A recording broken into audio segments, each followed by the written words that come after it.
Welcome to Flourishing Unfiltered, the podcast for high achievers who seek a professional life that feels as good as it looks. We talk about the unseen journey of struggles on the path to success that people rarely talk about. I'm Kieran Smith, positive psychology and leadership coach and consultant. And I'm Dr. Michael Neuhaus, positive psychology and self-leadership speaker and consultant. Before we begin today, we'd like to acknowledge the traditional custodians of the land in which we're recording. We pay our deepest respects to their elders past, present and emerging.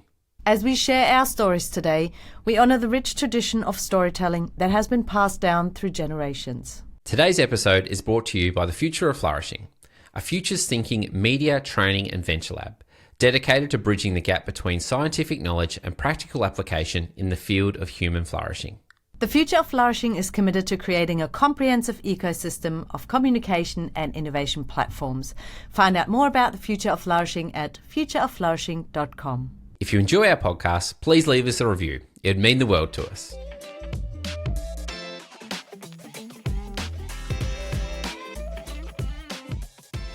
Today, we welcome to the show former professional Australian rules footballer Trent Cotchin. Trent is an All-Australian, a three-time Richmond Best and Fairest winner, Brownlow medallist, and three-time premiership-winning captain. And as a proud Richmond supporter myself, couldn't be more pleased to have you on the show. How are you today, Trent? Very good, thank you. Thanks for having me. No, lovely to have you here. Now, for those of you that have followed your career, Trent, people would know that your leadership and your unwavering spirit extends far beyond the football field. After retiring from AFL, yourself and your wife co-founded We Are Posi, a business that sells socks to benefit young people's mental health, something which I absolutely love. Both Michael and I, just before we started, were ripping our socks and merch from We Are Posi. But Trent, I know that you and you're a loving father of both, of Harper, Mackenzie, and Parker, and both you and Brooke are really open to sharing the importance of educating your kids around, being kind, present, and mindful. And I'm wondering if this is what sort of drove the passion to encourage you to start We Are Posi, or was it something else completely different? Yeah, it's a great question. I suppose first and foremost, there is a legacy piece to it, and it's like, well, we've got young kids, as you mentioned, 9, 8, and nearly 5. And there is a part of me that's really fearful about what the world might look like in 5, 10 years' time when they're going through those adolescent years, where you can be easily influenced if you're not someone who is of maybe stronger character or wanting to try and fit in and so forth. So that was definitely part of it. And also, I suppose the idea of positive affirmations and gratitude and so forth became a really big part of my own personal journey through the most challenging professional and personal year of my life in 2016. So that was effectively where the idea and the concept was born out of. And then from there, just the conversations with people like yourself and others that are very passionate about the positive wellbeing space, trying to make a positive difference in the world. And it starts with one pair of socks at a time, but sometimes you don't realise how important those really simple and easy questions to ask can have such a big impact and profound impact on people's lives depending on what they might be going through at that time. So it's been an amazing journey. From a business point of view, we've learned so much about e-commerce, building relationships, partnerships, choosing and selecting the right ones to work with, having someone work alongside you rather than being just the way that you think it needs to be done. So been a brilliant experience, and I've learned so many lessons, and I'm really excited about what the future holds for us as well. Yeah, that's amazing. And we'll probably unpack some of those lessons that you've learnt along the way here as well. And to throw back 2016, oh gosh, as an avid Tigers fan, I remember that was most definitely a tough year. And I'm sure we'll hear maybe some of the lessons that you learnt in that year come out through conversations here today as well. But before we dive into that, just for our listeners who haven't come across, We Are Posi and Posi Socks, can you tell us a little bit about what it's all about? Yeah, so effectively, the whole idea is, for me, routine and journaling were a big part of me just making sure that I could set up my day in the right way. And I know that journaling becomes hard for a lot of people, or to remember to even do it, unless it's sitting literally on your face when you wake up in the morning. Sometimes it's not so easy to execute on. So I thought, how can you incorporate something that's a part of your daily routine anyway and have the benefits of what journaling or dialing up gratitude can do for you from a positive wellbeing point of view. And one of those things was I came across a picture on Instagram when I was mindlessly scrolling one day, and it had someone laying on the bed face down, and they had more wine on the bottom of one foot and please on the other foot. And I was like, oh, that's kind of like a really cool idea. I'm not a big drinker. How can we kind of have a really positively impactful way of doing this? And that was where the idea came from. You know, on the forefoot, it's one of the first things you do after you have a shower in the morning. You put your socks on, and what a way to start the day in having a positive affirmation and then something to pair it with, whether it's showing kindness or contacting someone you love and telling them why. Because so often we actually just get into the grind of the day and forget what really can be important to us, and make sure that, you know, effectively we start our day on the right foot, pardon the pun. Oh, well played. Very well played. That's absolutely incredible. That is so amazing because, you know, Trent and hi, it's so nice to have you on the show. Thank you so much for taking the time. Because, you know, in psychology, we talk about habit stacking, which I'm sure you're familiar with. You know, it's the whole idea of, you know, ways to incorporate a new habit into your life. It's like piggyback it onto another already existing habit. So by, you know, putting on the socks that we do anyway, and then you read this positive affirmation, I think that's such a clever way to go about things. But I also want to say, I know you say it's, you know, positive affirmations, and first of all, I also know that it's way beyond the socks, and I would love for you to talk a little bit more about that. But also, I feel like it goes way beyond the positive affirmations too. You know, just those positive messages that you say to yourself or you read somewhere. Whatever I've seen of and heard of you online, you share so much wisdom and so much knowledge that is definitely backed by evidence, you know, from the positive psychology field.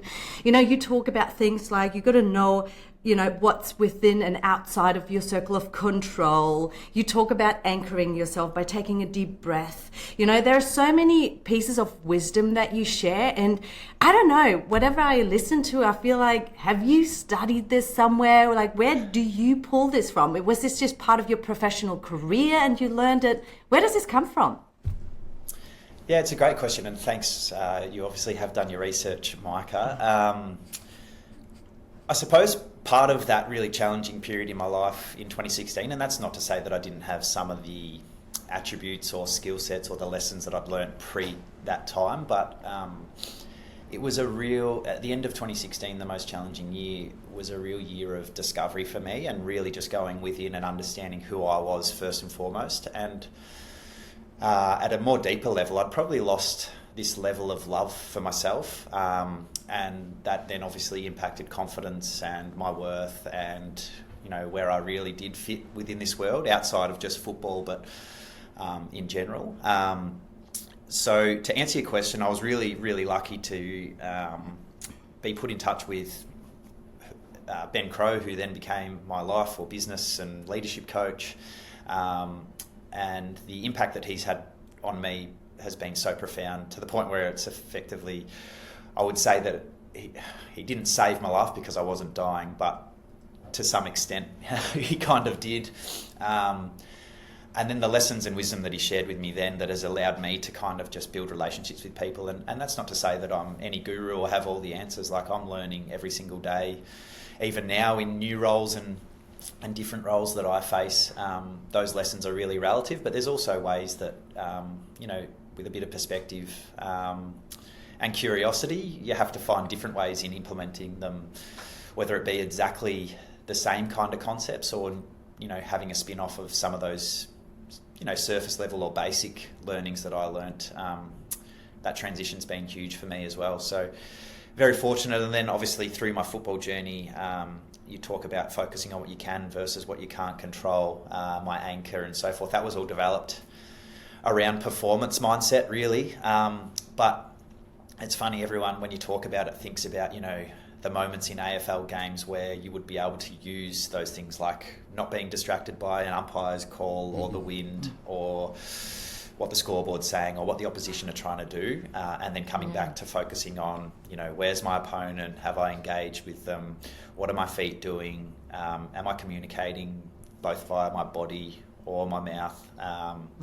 And then, so for me, it was all about, the physicality of the contest and being clean once I did have the opportunity to win the footy. And that all stemmed back to my anchor, which was my one deep breath and bounce and a smile. So that always helped me relax in the moment. But that's become so relative to my life, as we touched on. I've got 3 young kids and my amazing wife as well. So there's moments in my day, every day, where I do need to take a deep breath and find my inner peace so that I can then be at my best. And that's not to say that I always do it. There's times where I blow my lid, and like all parents, it's one of the most challenging jobs anyone can do. So I'm a constant work in progress, but I'm very fortunate that I've learned many lessons along the journey of AFL, but also in life. Amazing. And can I just ask one follow-up question there? Because I know everybody in Australia knows you, Trent, but our audience is global, and I just wonder whether you would mind sharing what exactly happened 2016 and also maybe who Ben Crowe is. Yeah, absolutely. So the journey for me, I was named captain pretty young, so I was 22 at the time, which is very young in the AFL to be a captain of a big club. We were one of the biggest clubs, Richmond Tigers in Melbourne in the AFL. And we'd had sort of 3 years in 13, 14 and 15 where we'd made finals but weren't successful, hadn't won one. 2016 was meant to be this year of natural progression, potentially finish top 4, give ourselves a double chance, because that's what you get in AFL if you finish in the top 4 out of the 8. And we didn't. We had an absolute train wreck of a year. Our personnel hadn't changed, our system hadn't really changed, and we all thought that we were naturally just going to get better with a bit more games under our belt. And we ended up finishing 13th, our last game of the season. We lost by over 100 points up at the SCG in Sydney against the Sydney Swans. I was the worst captain in the AFL, our coach was the worst coach in the AFL, and we even had a group try and overthrow our whole board of the footy club. So it was fair to say that the club was at one of its lowest points that it had been for a long time. And then that's where kind of Dimmer and I, in the beginning, we had a moment, we were at a funeral of all things, where we engaged, and it was the first time we really opened up and lent into just talking about how much we really were struggling with trying not to burden, our loved ones, but also as leaders, we thought that we needed to carry that burden rather than actually share it and go on this journey together, which was really profound in obviously what follows after that moment. But yeah, so that was effectively where, and Dimmer had engaged with Ben Crowe as well. And that's how I was introduced to him, but I had known of a bit of his work. He was ex-Nike. He'd worked with a lot of professional athletes and world-class athletes in his time as Nike, but then had gone into, I suppose, the professional and performance mindset coaching for the likes of some names that you would know, Andre Agassi, Ash Barty, Dylan Alcott. So some of the greats in tennis in particular, but a whole range of world-class business leaders as well. So very fortunate to be able to be put in touch with someone who is an all-round wonderful human being, and I love the fact that this is the area that he now works in, because the more access people have to people like Crowe, the better the world's going to be, and very excited to see what the next phase of his journey brings as well. That's incredible. Thank you for sharing that. Yeah, I love that, and I love a lot of the people that he's worked with. They speak so proudly of the work that he's done in supporting them. It has been, quite instrumental in their growth, navigating the pressures of the professional sporting world. It's quite fascinating, and we probably want to dive a little bit into that now too, understanding, what are some of your skills and strategies that you use to sort of cope and navigate tough times, whether it be back when you're on the field, although I believe you had a game recently that you were playing, so still getting a little bit of footy in. But what are some of the skills that you use to navigate either on the field or when you either still on now or when you were on, or things that you use in the day-to-day, being a father and, the work that you do with We Are Posi?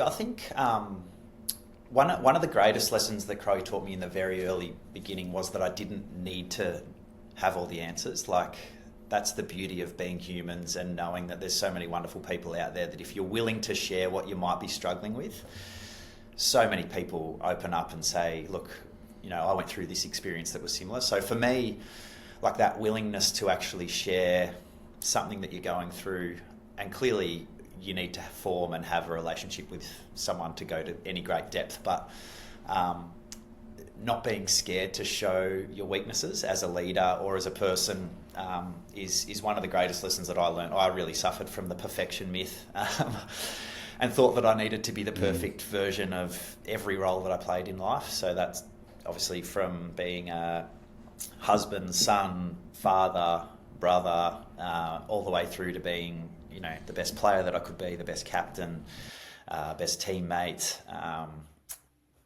So I really did put a lot of pressure on myself, and for me, perfection doesn't exist, and this lesson was brilliant for me. It's like there's perfection and there's excellence, and it's very good and okay to strive for excellence, but if you strive for perfection, you'll always come up short. So having that awareness of the difference of how they both play out was really important in the way that I kind of attacked every aspect of my life. And so it's one thing that I do tell my kids, but anyone that I'm having a conversation with, like, we always want to set goals and reach for the stars, but understanding that striving for excellence is very different to wanting to be perfect. And do it for yourself rather than others. I love that. And I was almost going to say, you know, it almost sounds like the difference of competing with others versus competing with yourself. You know, because when you compete with others, that's almost like when we start talking about that, you're perfect, like you're better than everybody else, which, as I completely agree, obviously is a complete myth. But striving to grow as a person in whatever way, and we know from positive psychology research just how vital that is for flourishing. That's amazing. So what would you say are maybe some of the biggest lessons you've learned throughout your journey? I mean, obviously, you know, the difference between excellence, striving for excellence versus perfection. Yeah, I know it's so hard to like narrow it down to just a few things, but for me, probably establishing who I was and who I am was really important. So establishing a purpose, because that was kind of became my guiding light with every decision that I made. So to share with the audience, where I got to was that I wanted to be someone who was always there to help others realise and fulfil their potential. So every day when I wake up, I know that my goal in life is to help others do exactly that. So whether that be my kids, whether that be co-workers, teammates, and effectively the reason why I'm sitting here today with you guys is because hopefully part of my story resonates with one of the people listening, or many, depending on who it is, but it's very much the reason behind everything that I do now. And then attached to that is obviously the values that you live by as well. So authenticity, family, and love were my three, and they've been really integral. Curiosity, sorry. And like being curious is just such a wonderful place to be, because it puts you in this sense of wanting to find out more about people and asking brilliant questions. And that's where I believe growth comes from, because you don't know what you don't know, and leaning into accepting that, but also wanting to know more is a really powerful thing for me. So that probably understanding purpose and values was really important. And then for me, the power of acceptance was probably another huge lesson. Clearly in life, not everything goes our way as much as we like to think that it can and will.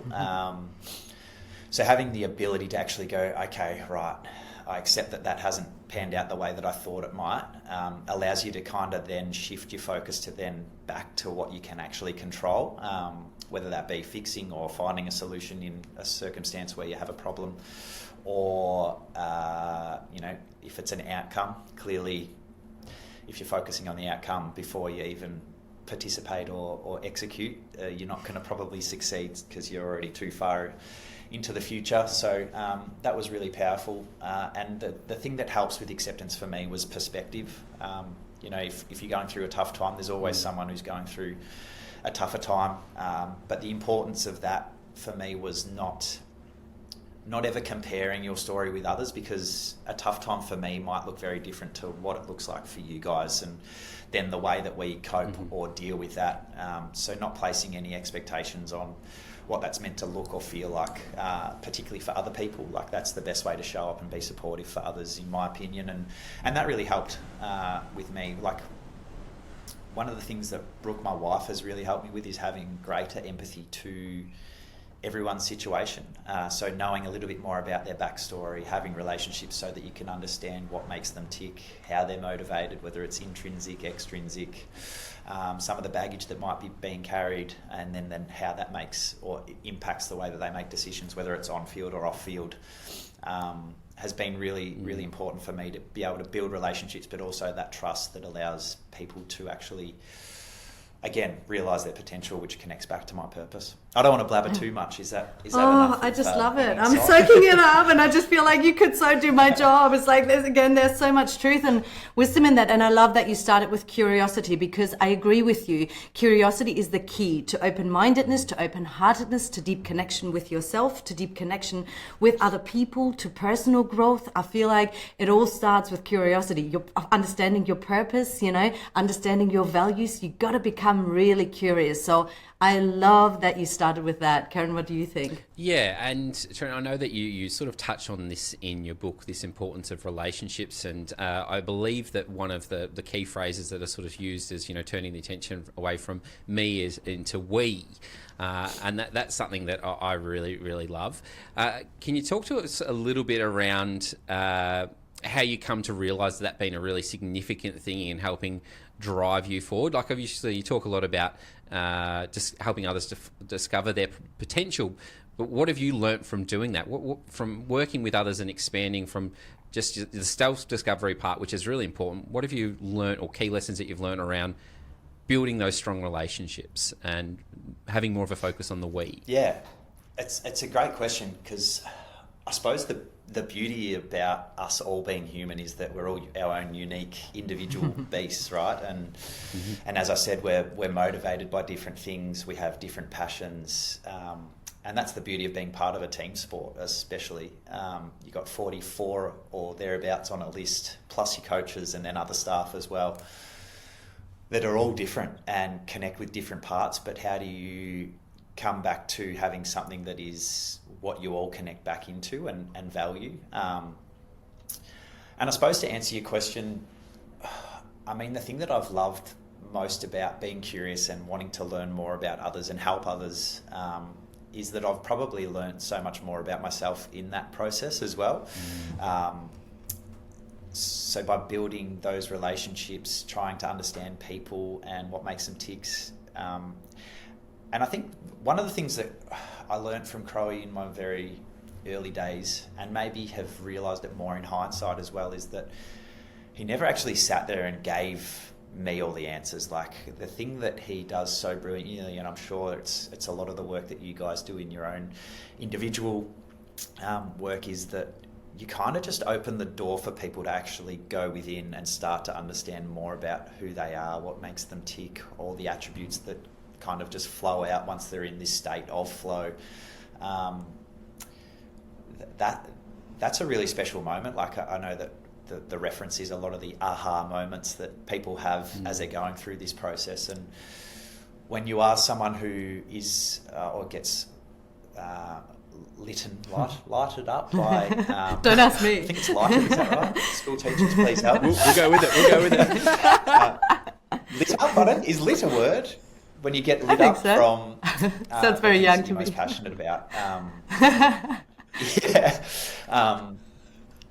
is people having these moments of realization, like, oh wow, I can do that, or oh yes, I've always had this within me, but I haven't really known how to express it, or and then they kind of start this process, the same process that you've been on, where they go, okay, I have a better clarity or understanding of who I am and how I want to show up in the world. Now I can help others do it as well. So it's a snowball effect, and that's kind of how I see the world today. Like, we can all be good humans, and it all starts with literally just sitting there and being willing and present to listen to someone and their story, and then from there, who knows what doors kind of open up. Yeah, so good. And it's so spot on, that whole idea in coaching that you don't give someone the answers. You don't tell them who they are and what they need and what the next step is. The whole idea of coaching is to help the other person, the coachee, to sort of remove the obstacles, if you will, or if they're in a position where they can't see the forest for the trees, you help them maybe zoom out, gain that perspective, but they will still decide which path through the forest they want to go. So I absolutely love that. And I think that so often is so misunderstood, because obviously the coaching profession is not regulated, and there are so many different styles of coaching out there, if you will. So yeah, absolutely love that you highlighted that. I would love to know, again, you're dropping so many, bombs or snippets of wisdom and knowledge and experience, obviously. And I love that you're so passionate about, helping the youth these days find their own paths and, get to understand themselves and hopefully find themselves in a better place than it currently would give the impression it might be in a few years. And I say this as a mum of 2 teenagers as well.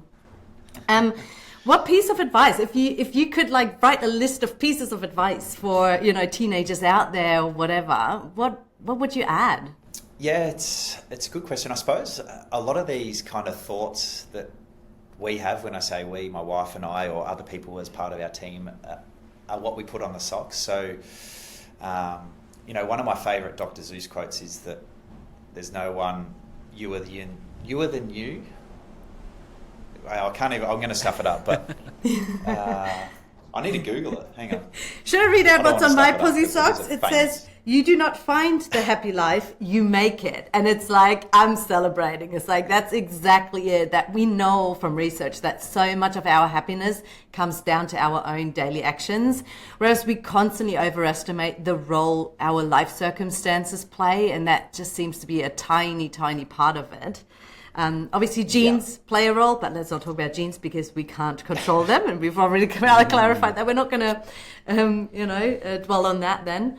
But yeah. Sorry, go on. Yeah, and some of the others are a problem shared is a problem halved. There's always someone who's willing to hear or share something that you're going through. And I think about my kids, I would never want them to be sitting there going, there's just no one there that can help me, or feel like they have to wrestle it alone. I'm sure you can appreciate that all you want to do is make your kid's life easier, and clearly there's going to be obstacles that they face throughout all different phases of their life, and some of them they will probably have to work out on their own, but to know that you're not alone is a really important thing. Expectations, as I said, if you focus on the outcome and you start to place expectations on what your life looks like, or you see social media, it's such a damning place. And if you don't have good awareness about it being the best snippets of someone else's life, so much is hidden in behind those social posts. So just constantly trying to educate that what you see isn't always the truth, or as it seems. I think is a really important perspective for kids, particularly as they grow older, because as you said, another one that's on our socks is stop comparing yourself to someone who's on a different journey to you. It's very easy to get caught up, and I still do it to this day. We've got lots of friends that, because we had kids so young, that are 5-10 years older than us, and I often sit there and go, oh gee, they've got a beach house, we don't. And then I sit there and I'm like, well, one, would that serve any purpose in our life, or is it just a nice to have? No, not really. 2, you're still 10 years away from really needing or being in a position to do so. So I think we're all facing different things along the way, but for me, there's only one of you. If I was telling my kids, there's only one of you, be proud of who you are, show up in the world that you think is the right way to show up, and smile, because we're blessed. I love that one, Trent. And to steal another one of your phrases, and I'm not too sure if it's on your socks, but I know it's a saying that's, and I might be paraphrasing here, but correct me if I'm wrong, a phrase that you use a lot is, you never fully dress without a smile. That is very true, yes. That was on one of our Ridgy Didge pairs of socks called the 16, because of 2016. And another one around smiles is if you see someone without a smile, make sure you give them one of yours, because again, kindness always wins. That's a good little pearl of wisdom there. 100%. Do you mind sharing with us? Because I'm just curious. Oh, okay. I have one more go question. Ahead. Sorry, Trent. I have one more question around the socks for a moment, because I have a pair on and I need to know the order. This is a bit of a selfless question, in which I should be wearing them. I've got one that says, the more you lift up others, the more you lift up yourself. Now, which way should they go? That's a good point, because I'm pretty sure when we first ever photographed them, our photographer took it, the more you lift yourself, the more you lift others. Yep. I'm just thinking, based on our conversations, I feel as though it could go either way. It does work both ways. It can work both ways, but based on my own, I suppose that's the shift literally from I to we. It's like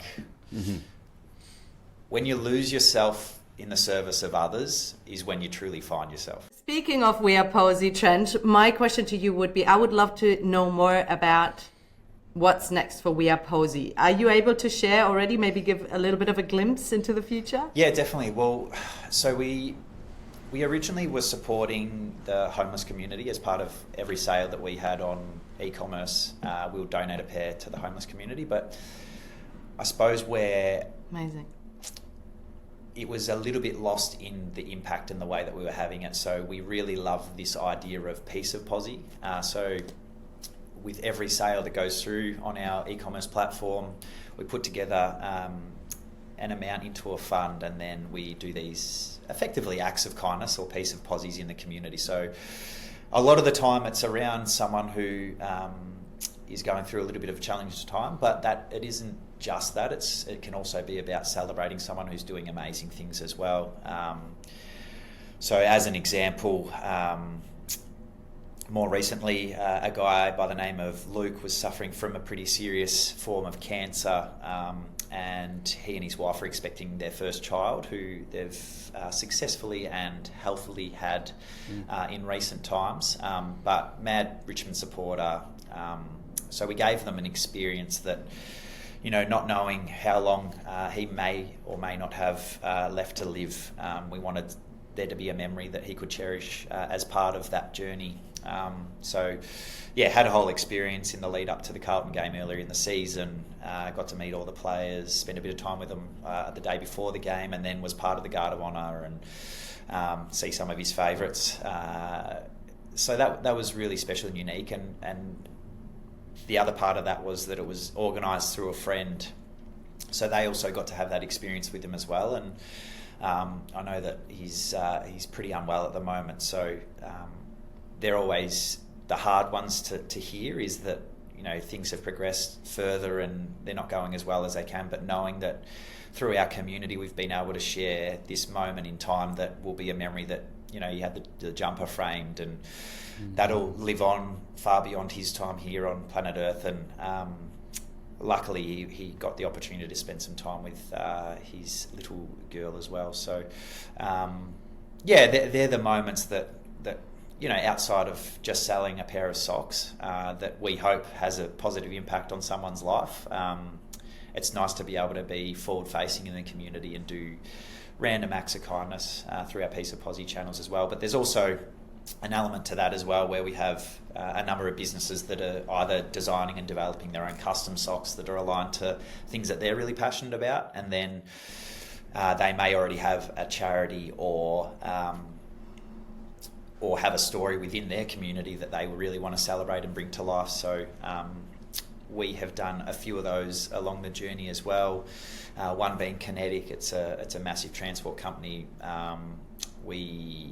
They had a leadership day, the team had built a whole heap of different bikes, and we were the ones that were chosen to take them up and donate them to some refugee families that obviously don't have any modes of transport in the community that they live in. So, and then they also donated a significant amount of money that we passed on to a family who are also doing it tough with a niece that is struggling and spending a fair bit of time at hospital trying to get over her challenges as well. So just nice to be able to be part of the community and be able to celebrate some really special and beautiful things that organisations are doing, and that they are connected and passionate about doing good in the world, but then also supporting those that are in need of that support at different stages of their life as well. And then the schools program, so we had a schools program.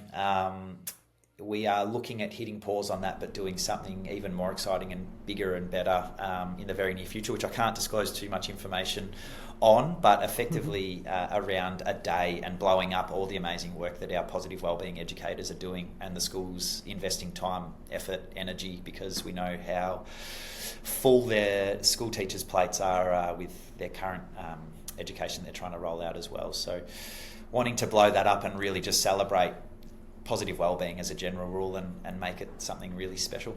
Amazing, and we'll be very closely following the work in that space there, Trent. Where would be the best place for our listeners to sort of follow and just see what's next? You've spoken about some amazing things in the pipeline, and I must admit I recently really enjoyed your collaboration with the Man Cave. I think there was some great conversations had there. But where can people, our listeners, best tune in to learn a little bit more about what's happening? Yeah, so currently on socials, Instagram, we _Posi, POSI, and then on our website is still currently www.posisocks.com. So if you wanted to get in there and then follow the links that are interesting to you, that's where you'll find all the information, and then reach out, get in touch with us, and we look forward to speaking in the future. That is so amazing. And you've got a LinkedIn business page as well for We Are Posi. We're going to make sure we will link to all of those sites and pages in the show notes as well.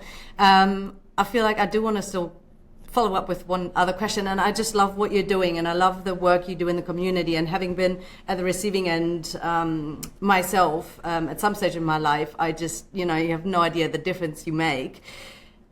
How do you stay so humble and so grounded? Yeah, it's a good question. Friends of mine that probably suggest that I'm not. No. I suppose for me it's all around perspective and surrounding yourself with people that you know truly do care about you. And as I said, I'm not perfect. 2, I go through my own struggles every single day. So I'm not sitting here preaching that, life is beautiful and it should never be hard or difficult. But I'm human. And, as recent as, probably a month ago, I had a moment in time where I was really flat and, probably a little bit around transition of life after footy, being a dad, being a husband, not feeling like you're doing the best in those roles. There was just a moment in time where I did get a little bit flat, but it was so lucky that I have great people around me that I feel willing and comfortable to share those feelings with, but also then some of the lessons that I've learned from just, documenting all the things that I love about my life, and then really reflecting on those and making sure that I dial up more time and energy in those things, whether it's friendships, more coffee catch-ups, daily walks, exercise, all the things that I know that are important to me to make sure that I'm living my best life.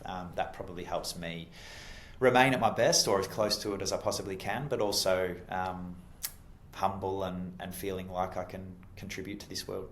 Amazing. And some brilliant insights there, Trent. This whole conversation has been filled with pearls of wisdom. I'm very much looking forward to reviewing it and breaking down the best bits, although I don't know how we're going to do that. There's going to be so many of them to navigate through. But thank you so much for all that you're doing in this space, in the promotion of wellbeing. This is something that both Micah and I are very passionate about.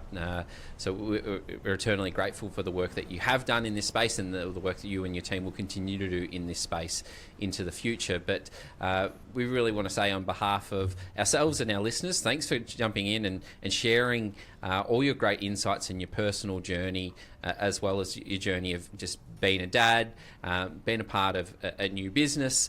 It's been so insightful, and I know that so many of our listeners would be able to gravitate and pick apart parts that really resonate with them. So thank you so much for your time. We'll make sure that we do pop all of the information in the show notes for everyone. But for now, we hope that you enjoy the rest of your day. And for any future games of footy, let's try and stay injury-free. But all the best success with your journey with We Are I'm Posi. officially retired. Thanks, guys, and thank you so much for the work that you guys are doing, because I know that the community really appreciate it, and the more of it, the better, because I'm sure that it's having a hugely positive impact on the whole world, far and wide. Lovely. Thank you for your time. Means the world. Thank you.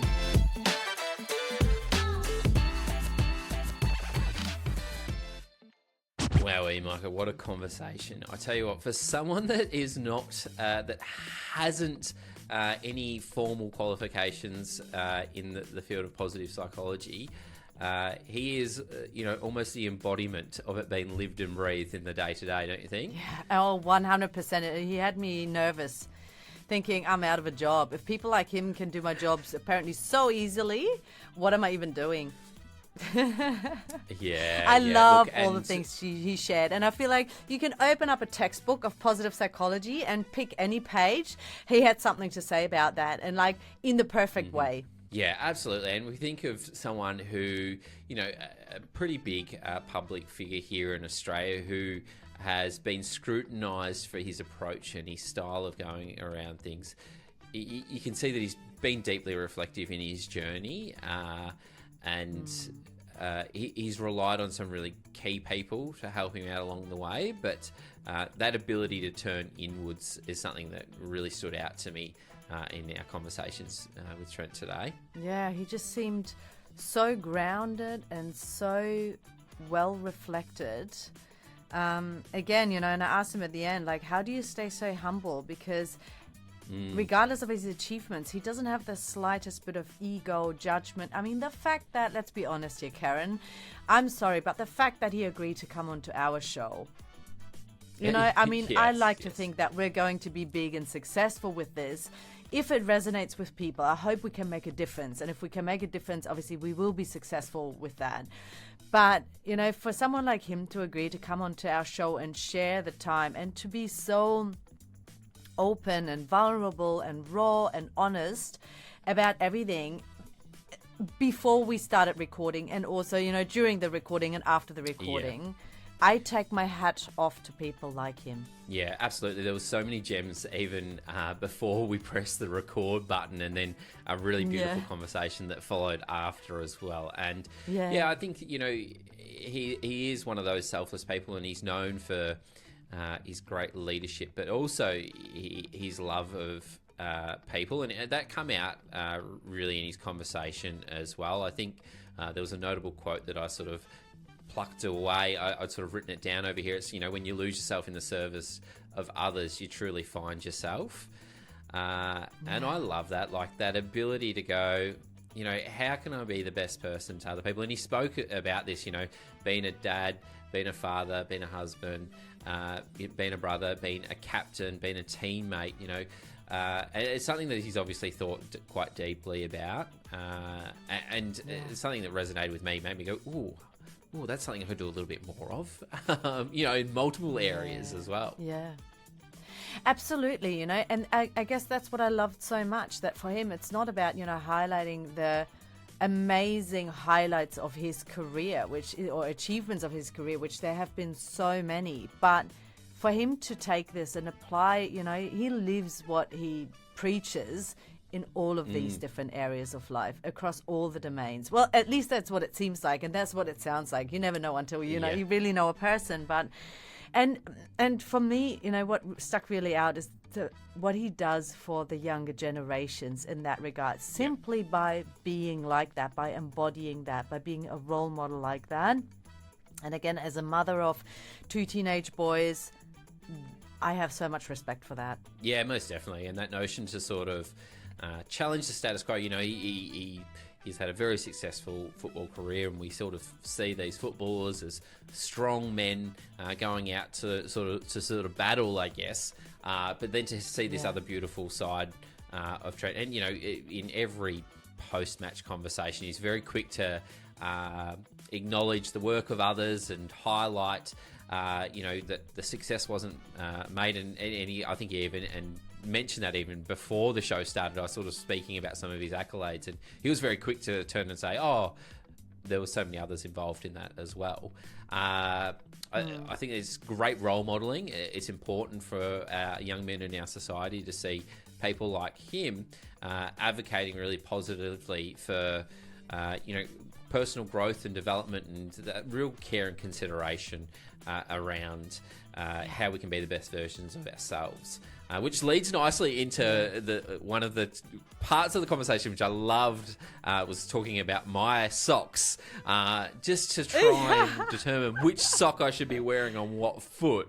And I'll quickly reread them again because I'll get it wrong. But I've got here, and it may be still a contentious issue and up for debate, but and maybe something we can put on the socials as well as a little poll question.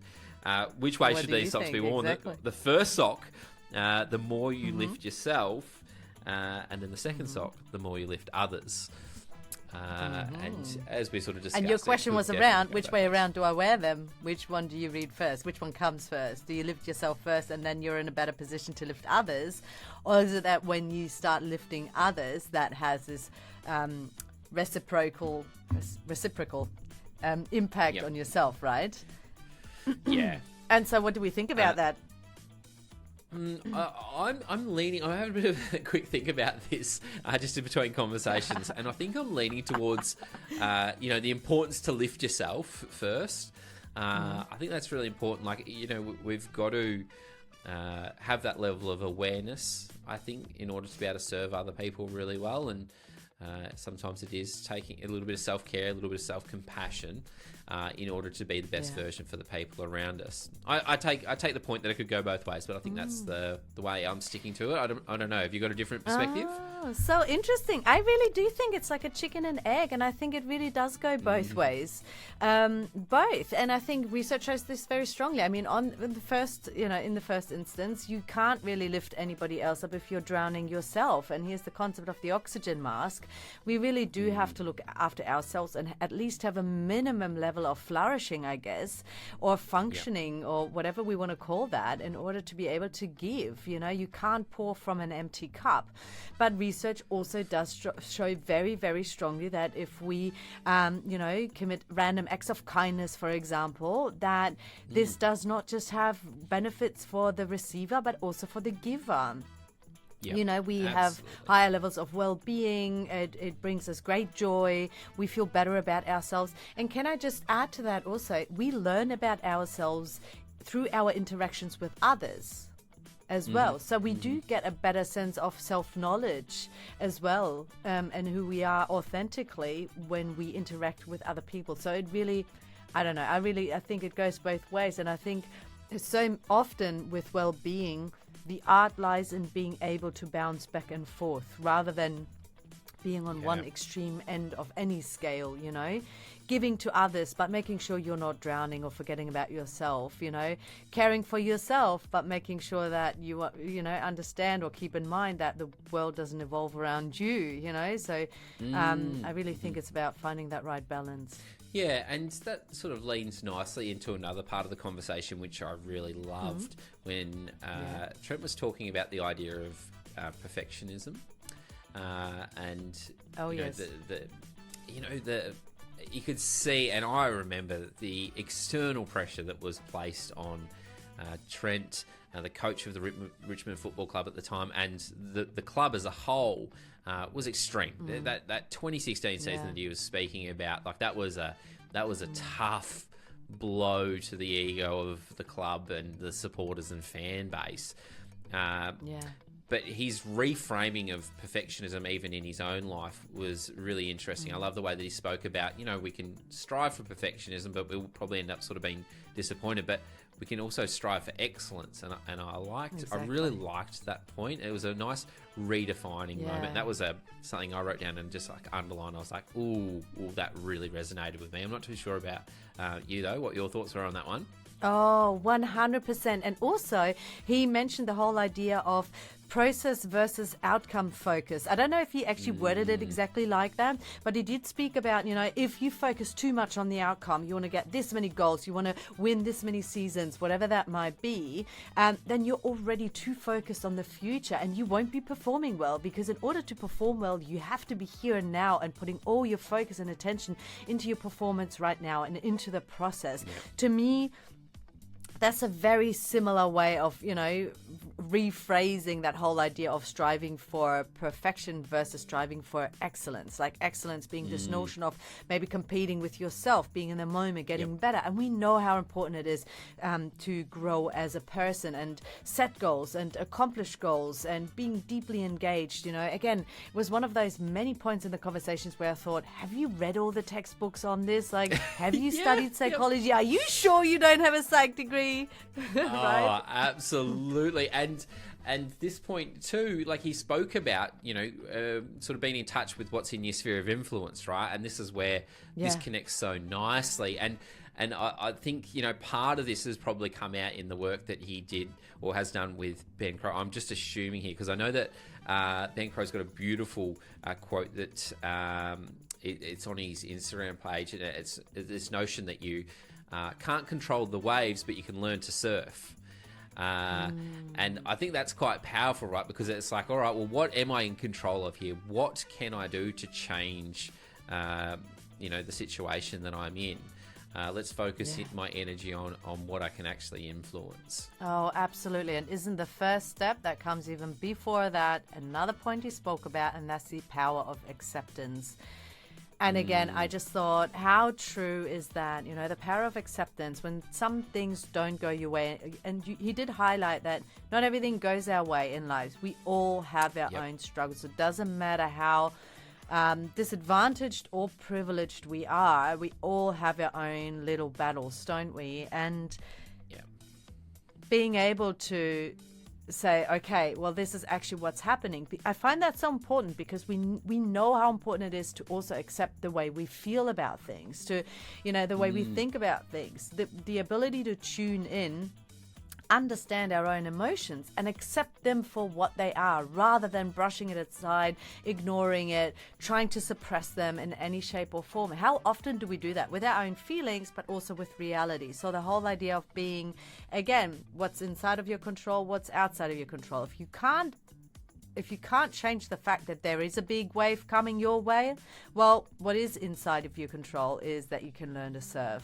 So I think especially for men, perhaps even especially in Australia, I'm not quite sure if I even want to put it that way, where I feel like sometimes we can have very, very strong gender roles as well. I feel like these are really important messages for especially the young blokes to hear. I don't know. How do you feel about that? Yeah, absolutely. As well as it's serving its purpose for the broader community, I think that having spent a lot of time working in schools with young men trying to find themselves on their pathway of self-discovery, these are really important messages for them to hear. As I sort of mentioned before, I think, he's advocating really well in that space and been a great role model for people, even post his career in AFL, even the notion of what he's trying to achieve with his wife and with We Are Posi is such a beautiful legacy piece. And he spoke about that so early on that, when we first asked that question around, like, why? And he mentioned it's a legacy piece. And I really love that. It's like, what good can I continue to deliver to this world that will stand up long after I've moved on? So that was a beautiful thing, and you can see that in him and his wife are quite open on social media in the way they operate, in the way that they parent. But you can see all of those things. He's not just preaching it; it is happening on the day to day with his interactions with his kids and the broader community now as well. Yeah. And you know what I love too is that he doesn't lean back and, just enjoy the fact that he's had such a massively successful career, but that he's still trying to make a difference. And he was openly talking about the fact that he's just in this phase now where he's learning all about business so he can grow We Are Posi and make that difference in the community. And I feel like, we've had other conversations, Karen, where, we spoke about being of service and how important that is, to be of service. And with him, you can just tell he really deeply cares about the community and making a positive impact. And I adore that. So grateful for these conversations we can have and for someone like Trent to come onto our show. Yeah, incredibly grateful, and I feel as though we are just getting started. I know that I said that in the last episode, but I feel as though we're just warming up. There's so much more, quality to come with some amazing insights shared and some really similar themes as well that we're already starting to see in these conversations. So it'd be great to sort of pull those apart later in the season and see what we've even learned ourselves from these amazing people that we're speaking to. Absolutely. Cannot wait to share more.